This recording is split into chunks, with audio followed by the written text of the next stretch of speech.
So this is going to be a review on the first homework assignment, sort of this e-learning thing we're doing. Um, I'm not sure how many of these I can actually feasibly make, if I can do it each time or not. Depends on how much other stuff I have to do. But I'm going to try my best to do as much as I can.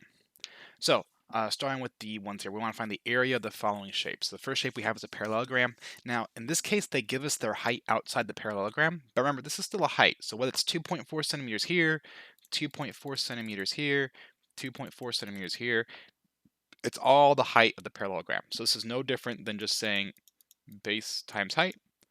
So 4.3 times 2.4. So if we do that here, um, 4.3 times 2.4, whoops, try that again. 4.3 times 2.4 is 10.32. So 10.32 centimeters squared. So again, don't let the trickery fool you here about putting it on the outside. It happens rarely, but sometimes they do that just to kind of emphasize that it's the height, just like if it would be on like an obtuse triangle.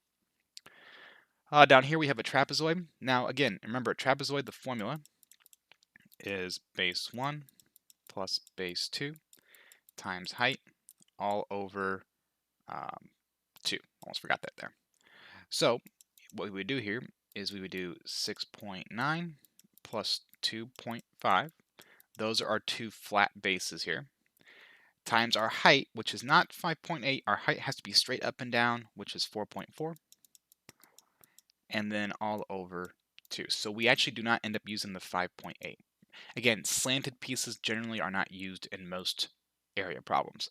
And again, that really doesn't even make sense for the height. If you're going to measure the height of something, you don't really measure diagonally. You measure straight up and down from the ground up, right?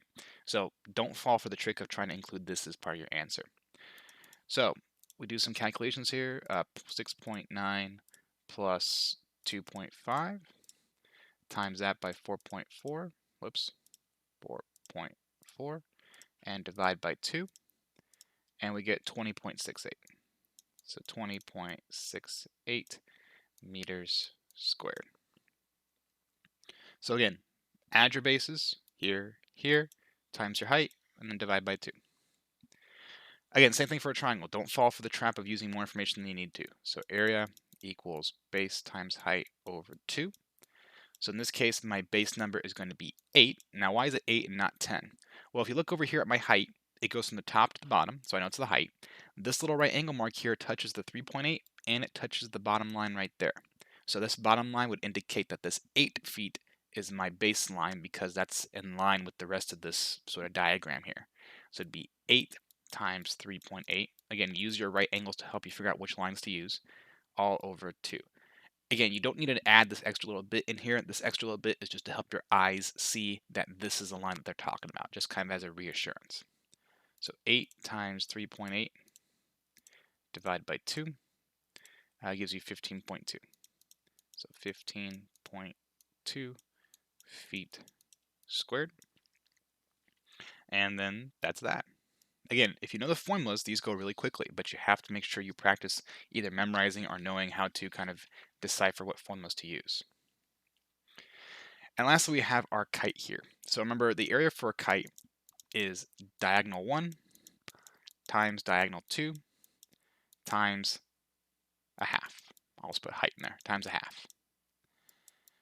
So in order to get my diagonals, I have to do a little bit of addition here. So my diagonal 1, we'll call this my D1.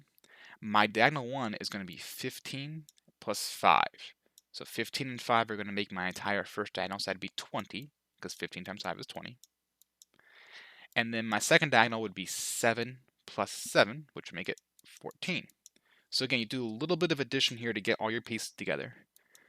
But then once you times it by a half, you end up getting 140. In this case, it'd be units squared. So if you want to be fancy, you'd put a little u squared there because you don't know what the units are. So u squared is just kind of a general term. But if you left it as 140, that'd be fine too because they didn't give you units. So again, that's a brief recap over this homework assignment. It's all just a matter about knowing the right formulas. If anything confused you here, please let me know. Otherwise, hope to help you out. Have a good day.